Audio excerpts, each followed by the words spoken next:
Halo, Assalamualaikum warahmatullahi wabarakatuh, sahabat TV 10. Salam jumpa kembali dari saya Karla Ratna, hadir menjumpai Anda selama kurang lebih 30 menit ke depan dalam program Bincang Psikologi. Seperti biasa, tema-tema psikologi yang akan kita hadirkan untuk Anda. Siapa tahu Anda juga ada permasalahan yang ingin dicurhatkan, silahkan. Nomor WhatsApp yang tertera di layar ini kami khususkan untuk Anda bisa konsultasi permasalahan psikologi Anda, dan insya Allah nanti di episode yang akan datang akan kita bahas. Dan di kesempatan kali ini kembali dari Padepokan Patrap Surakarta menjumpai psikolog kita, ada Pak Setio Purwanto. Assalamualaikum Pak Setio. Waalaikumsalam warahmatullahi wabarakatuh. Kabar baik ya Pak ya? Baik. Baik sekali. Menyambut 2025 harus semakin tambah semangat ya Pak? Betul sekali. Dan harus tambah sehat mentalnya. Betul. Nah, meskipun banyak tekanan, banyak tantangan yang seperti kita bahas beberapa waktu yang lalu ya Pak ya. Banyak tantangan, banyak ketidakpastian. Tetapi harus tetap selalu menjaga kewarasan. Betul sekali. Menjaga kesadaran. Menjaga kesadaran. Supaya bisa tetap waras, harus tetap sadar ya Pak. Kita hidup di saat ini. Bukan di saat lampau ataupun di saat yang akan datang. Gitu kan Pak intinya ya. Betul sekali. Begitu juga dengan apa yang akan kita bahas kali ini Pak. Perasaan bersalah. Nah, ini nih kadang ya wajar ya Pak ya, manusiawi kan namanya orang setelah melakukan kesalahan punya perasaan bersalah. Padahal ini sebenarnya hal yang positif ya. Soalnya bisa jadi motivasi untuk memperbaiki diri supaya tidak mengulangi kesalahan. Akan tetapi ada Pak orang yang akan selalu merasa bersalah. Bahkan dia sudah merasa akan ada yang salah dari tindakannya sebelum dia mengerjakan sesuatu. Jadi perasaan bersalahnya itu cenderung berlebihan gitu. Nah, ini apakah ada di antara Anda juga yang merasakan hal yang sama, punya perasaan bersalah yang kadang tuh gimana ya, padahal sudah selesai gitu ya, sudah minta maaf juga, tapi kok masih punya perasaan bersalah. Nah, mengatasi perasaan bersalah. Apa sih sebenarnya perasaan bersalah ini, dan mengapa ada orang-orang yang justru masih berkutat terus gitu dengan perasaan bersalahnya, sudah minta maaf, sudah memperbaiki diri, tapi perasaan bersalahnya itu nggak hilang-hilang Pak? Iya, sebenarnya kan perasaan bersalah itu sesuatu hal yang positif ya. Pada taraf tertentu itu bisa membuat perilaku seseorang itu menjadi lebih baik. Menjadi lebih baik perilakunya. Ya, tapi kalau itu berlebihan di dalam rasa bersalahnya, tentu ini akan berakibat yang tidak baik untuk kesehatan mentalnya. Nah, kenapa sih kok orang merasa bersalah itu? Nah, orang merasa bersalah itu dia jadi gini. Manusia itu dalam dirinya itu, kalau psikoanalisa itu dalam teorinya itu bahwa manusia itu punya super ego. Kan ada ego, ada id, ya. Ini ada super ego. Super ego itu adalah bagian dari diri manusia yang berisi tentang norma, aturan, etika, nilai. Nah, kenapa mereka bersalah? Karena melanggar ini gitu. Melanggar norma, melanggar etika. Nah, ketika itu egonya tidak terima, maka dia merasa bersalah. Kenapa saya begitu? Kenapa saya begini gitu? Ya, super egonya juga menyerang juga. Menyerang ego maksudnya. Super ego menyerang ego. Super ego menyerang ego. Menyerang ego karena egonya melanggar aturannya super ego gitu ya. Ini kalau dibuat dinamika yang menurut psikoanalisa. Nah, rasa bersalah itu akhirnya membuat seseorang itu kalau itu berlebihan akan menimbulkan satu ini, pokoknya harus lunas, harus impas, harus kayak mau menebus gitu ya Pak? Menebus, betul sekali, menebus. Karena egonya terancam terus, jadi kamu harus menebus. Nah, menebus itu, ini yang kadang-kadang kalau sudah negatif jadi tidak sehat tebusannya itu.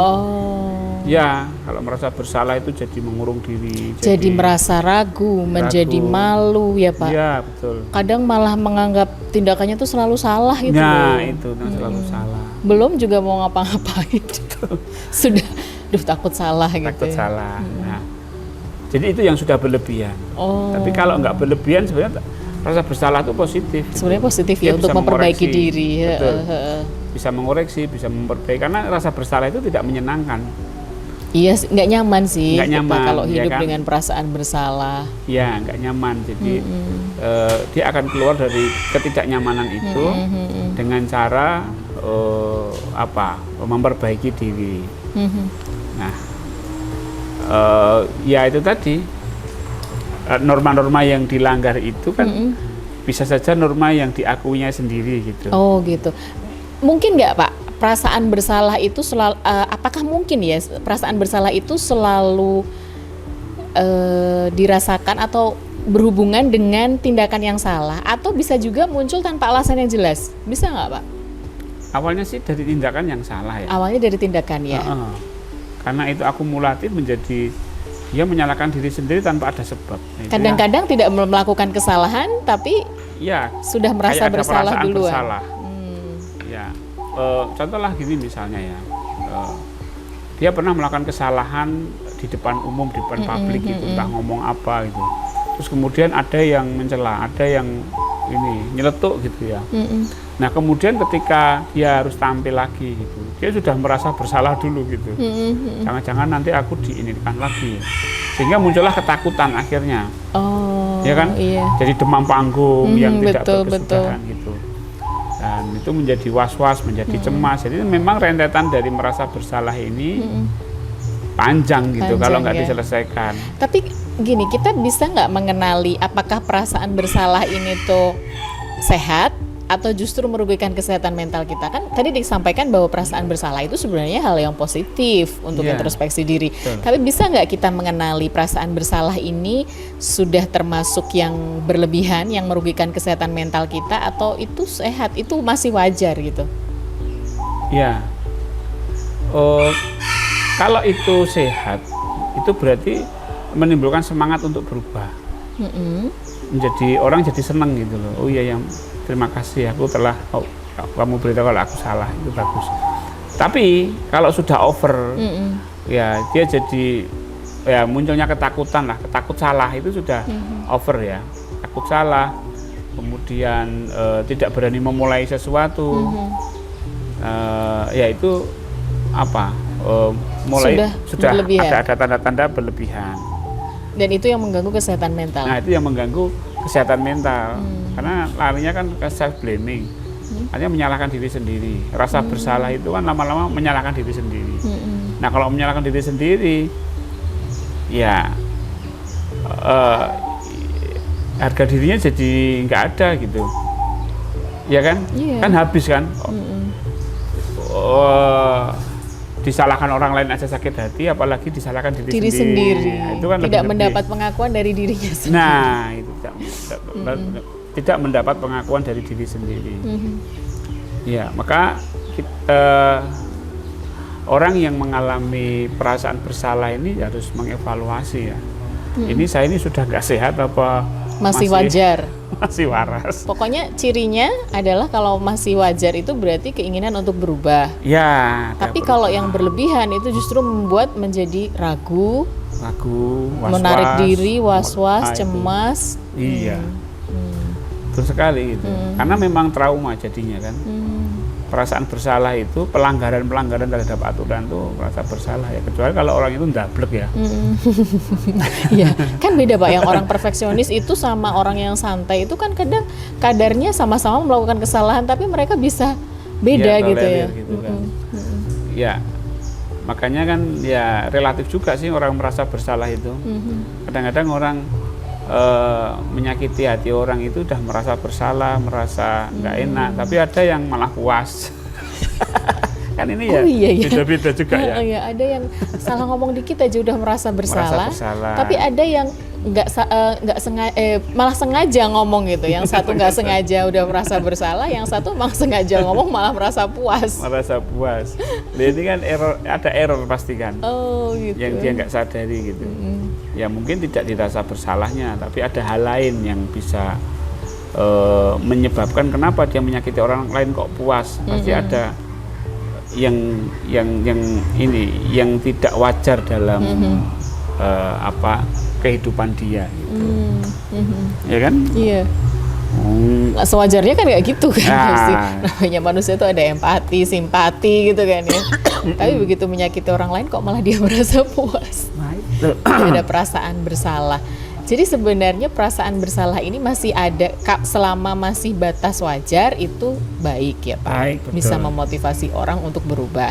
Sedangkan kalau berlebihan itu kesehatan mental yang diserang, gitu ya Pak. Betul sekali. Dan ya ada beberapa orang yang bisa merasa bersalah meski tidak melakukan kesalahan, tapi ada yang bisa lebih mudah melepaskan perasaan bersalah. Yang seperti tadi disampaikan oleh Pak Setio ya, yang satu ngomong sedikit aja merasa bersalah, yang satu malah justru merasa puas. Itu berarti kan ada sesuatu ya. Tapi nanti bagaimanakah untuk mengatasi perasaan bersalah? Nah, nanti kita akan jabarkan lebih lanjut, kita uraikan sehingga Anda yang saat ini masih ada ganjalan perasaan bersalah, bagaimana untuk mengatasinya, untuk melepaskan rasa bersalah itu ya. Karena sebenarnya ada orang yang sudah meminta maaf Pak, tapi masih merasakan perasaan bersalah. Jangan kemana-mana, kita akan segera kembali untuk Anda setelah jeda. Tetap di Bincang Psikologi dari TV 10.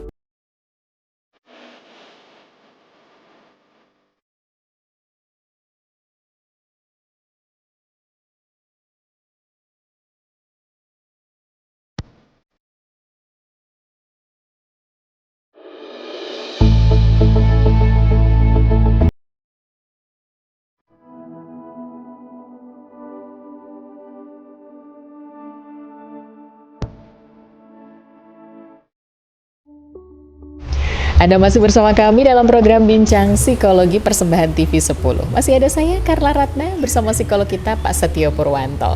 Hari ini kita membahas tentang perasaan bersalah. Dan itu adalah hal yang wajar ya Pak. Yeah. Setiap manusia pasti ada yang melakukan kesalahan. Namanya manusia ya Pak ya, nggak pernah lepas dari kesalahan. Entah itu menyakiti orang lain ataupun apa gitu perilaku yang membuat kita merasakan perasaan bersalah. Dan yang masih wajar itu artinya yang membuat kita termotivasi untuk berubah. Tapi yang sudah membuat kita merasa cemas dan mengganggu kesehatan mental itu justru yang berlebihan ya Pak. Betul sekali. Lalu bagaimana Pak caranya untuk mengatasi perasaan bersalah supaya kita tidak selalu terus-menerus merasakan rasa bersalah? Iya. Sehingga menjadi perasaan malu, ragu pada diri sendiri. Sudah kerap minta maaf berulang kali karena menganggap tindakannya selalu salah, tapi masih ada dibayangi dengan perasaan bersalah. Kita harus gimana Pak? Iya, itulah perasaan bersalah yang berlebihan itu kayaknya tuh salah terus gitu ya. Sehingga minta maaf berulang-ulang. Iya, udah minta maaf berulang-ulang. Minta maaf lagi. Tapi tuh masih ada gitu perasaan bersalahnya. Perasaan bersalah itu jadi seperti macam obsesif ya. Jadi berulang-ulang terus gitu ya. Nah, ini ruminasi ya. Ruminasi itu kayak berulangnya sebuah perasaan bersalah itu memang harus di stop. Caranya stopnya bukan menyuruh berhenti perasaan agar itu tidak. Jadi stopnya itu pakai menyadari ya, menyadari perasaan. Jadi cobalah berada di atas perasaan bersalah. Ini kan sudah minta maaf ya.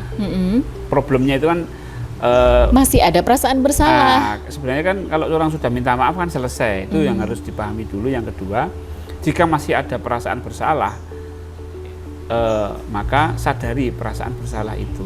Sadari perasaan bersalah itu. Ya, jadi kita harus belajar untuk berada di atas perasaan bersalah kita gitu. Ya, cobalah dicermati gitu kalimat-kalimat rasa bersalah itu kan berarti kan di emosi ya. Di emosi. Ya kan? Di emosi. Jadi di perasaan gitu loh. Di perasaan bersalah. Nah, perasaan bersalah itu kan yang harus kita sadari. Jadi rasa bersalah itu bukan kesadaran kita, tapi itu adalah perasaan kita. Ya, sekali lagi bahwa problemnya itu bukan salah loh. Ini problemnya bukan disalahnya. Bukan disalahnya loh problemnya, karena sudah minta maaf. Sudah minta maaf. Anggaplah itu sudah selesai orang dengan orang. Ya. Tapi perasaan bersalahnya itu masih ada. Nah, perasaan bersalah inilah sekarang yang menjadi problem. Ya kan, maka agar ini tidak menjadi masalah lagi, agar tidak menjadikan obsesi pikiran yang berulang-ulang, maka harus disadari, oh saya perasaan saya masih merasa bersalah. Nah, itu harus disadari ya. Kemudian jadi kita harus tahu kira-kira perasaan bersalah ini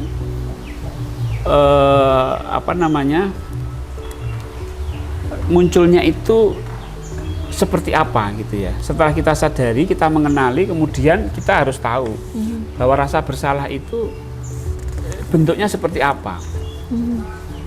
Jadi menyadari rasa bersalah itu kan tidak hanya sekedar oh aku bersalah, enggak.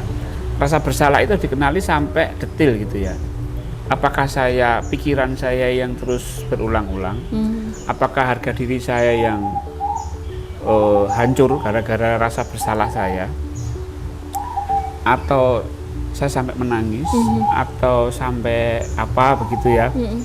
Nah, itu harus kita kenali gitu. Sehingga ketika muncul gejala rasa bersalah itu, ya kita bisa melakukan sebuah terapi terhadap diri sendiri agar tidak berlarut-larut rasa bersalah kita. Ya pastilah yang namanya rasa bersalah itu sembuhnya dengan memaafkan diri sendiri ya. Oke, sudah memaafkan belum? Sudah, tapi kok masih ada rasa bersalah?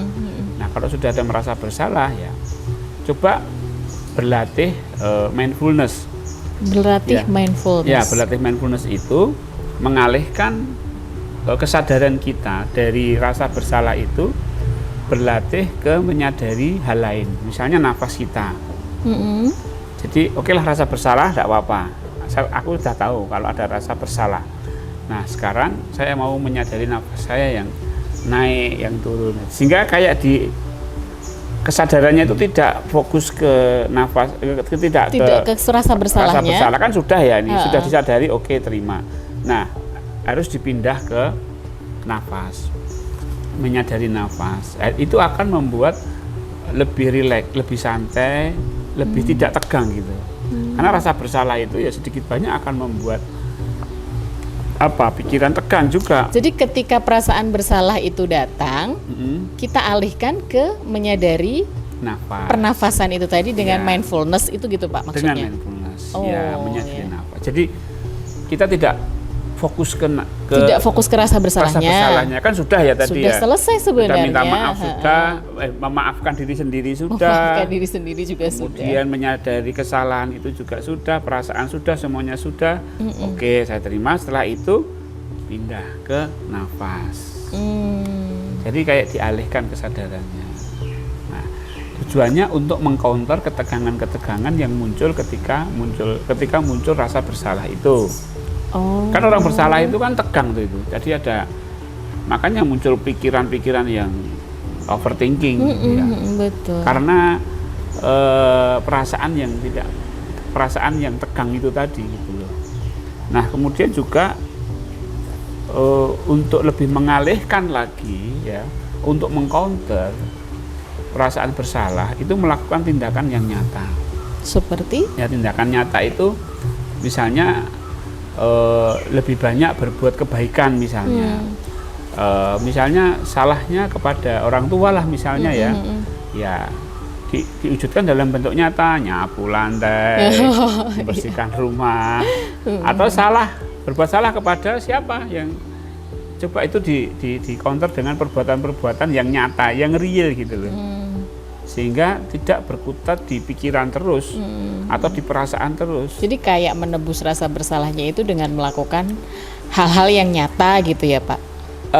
Bukan menebus istilahnya. Konteksnya bukan menebus ya, karena kan sudah ya. Sudah selesai sebenarnya. Sudah selesai. Itu kan itu menyelesaikan perasaannya aja. Nah Berarti harus ada satu aktivitas-aktivitas yang dapat mengalihkan rasa bersalah itu menjadi satu energi, menjadi satu kegiatan yang lebih bermanfaat, lebih membahagiakan, lebih mensyukuri, lebih ya menghargai lingkungan gitu. Jadi di counter dengan kegiatan-kegiatan yang lebih positif. Atau ya misalnya nyirami tanaman atau memberi makan hewan atau apalah yang ini loh. Agar tidak fokus pada rasa bersalahnya. Betul. Itu. Tidak fokus pada rasa bersalah itu. Kemudian juga yang namanya rasa bersalah itu kalau orang beragama, terutama kalau kita agama Islam itu kan pasti kaitannya dengan Tuhan, kaitannya dengan Allah Subhanahu wa taala. Betul. Jadi ya sebisa mungkin secara vertikal kita kepada Allah Subhanahu wa taala itu harus melakukan satu tindakan-tindakan yang real juga gitu loh.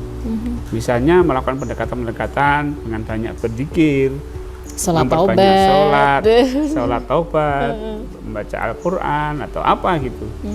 Yang itu ya ini akan meredakan ketegangan-ketegangan yang disebabkan karena rasa bersalah. Ya rasa bersalah itu dia akan terobati gitu dengan kebahagiaan, dengan kesenangan kita. Maka menyalurkan hobi misalnya dengan tindakan nyata tadi ya, hobinya apa gitu, sepedaan ya sepedaan gitu ya, hobinya apa gitu. Tapi ya sekali lagi di awal tadi, ini saya tegaskan di awal tadi harus menyadari rasa bersalah dan menerima dulu ya. Itu pokoknya kalau ini belum clear. Jadi kuncinya tuh di situ, dibuka ya, dulu istilahnya pintunya itu. Oke, aku rasa bersalah dan saya menerima saya bukan salah ya, saya bukan saya menerima saya salah, tapi saya menerima rasa bersalah saya. Karena jadi problem kan rasa bersalah ini. Rasa bersalahnya yang masih tersisa. Saya menerima rasa bersalah saya. Nah, setelah itu sudah diterima secara oke. Nah, kemudian baru melakukan aktivitas-aktivitas. Nah, itu nanti akan membuat mood itu akan berubah. Kemudian energinya lebih positif, energi psikisnya itu lebih positif gitu loh. Karena dia melakukan satu aktivitas yang memang dia senangi. Nah, ya kalau yang ritual tadi, yang dengan Allah tadi, dia merasa bahwa Allah itu dekat dan mengampuni dan ya tidak mempermasalahkan dosa-dosanya gitu. Dan yang penting bahwa namanya rasa bersalah itu pasti itu terjadi pada masa lalu salahnya kan. Bukan saat sekarang. Bukan saat sekarang ini. Maka ya seperti pembahasan kita kemarin, kita harus fokus pada saat ini. Pada saat ini fokusnya. Nah, dengan fokus saat ini, maka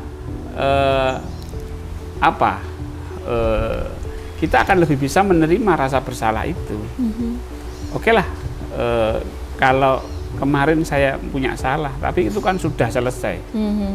Yang penting kan sekarang saya sudah nggak berbuat salah lagi, dan saya sudah menerima kesalahan saya.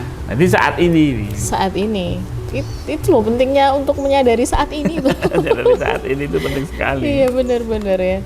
Oke. Hampir 30 menit ini Pak. Gimana? Sudah menemukan apa yang dimaksud dengan untuk mengatasi perasaan bersalah? Semoga sudah ya. Tapi mungkin ada yang mau disampaikan ini Pak Setio sebelum kita akhiri terkait tema kita hari ini. Baik, kita harus membedakan antara kesalahan dan rasa bersalah ya. Agar kita lebih jernih dalam memilah dua ini. Kemudian kalau memang problemnya adalah rasa bersalah ya. Sadari rasa bersalah dan terima rasa bersalah itu, kemudian lakukan aktivitas yang lebih positif. Jadi terima ya Pak ya, disadari, diterima. Nah itu kuncinya. Memang kita harus melepaskan semua perasaan bersalah. Jangan biarkan perasaan bersalah ini merusak rutinitas dan juga merenggut kepercayaan diri. Ingatlah bahwa memang semua orang pernah melakukan kesalahan karena tidak ada satupun makhluk Tuhan yang diciptakan sempurna, ya Pak. Intinya perasaan bersalah itu harus dilepaskan dengan cara disadari, kemudian diterima. Itu cara mengatasinya, kemudian bisa dialihkan dengan kegiatan-kegiatan nyata. Baik, terima kasih Pak Setio untuk ilmunya hari ini. ini. Semoga saja bermanfaat untuk sahabat TV 10. Jangan lupa jika ada permasalahan yang Anda hadapi, silahkan di nomor WhatsApp yang tertera di layar. Saatnya saya Carla Ratna, psikolog kita Pak Setio Purwanto dan seluruh kru yang bertugas hari ini undur diri. Menjumpai Anda kembali insya Allah di lain kesempatan. Pastikan Anda selalu bersama kami di TV 10. Inspirasi dan edukasi. Assalamualaikum warahmatullahi wabarakatuh. Waalaikumsalam.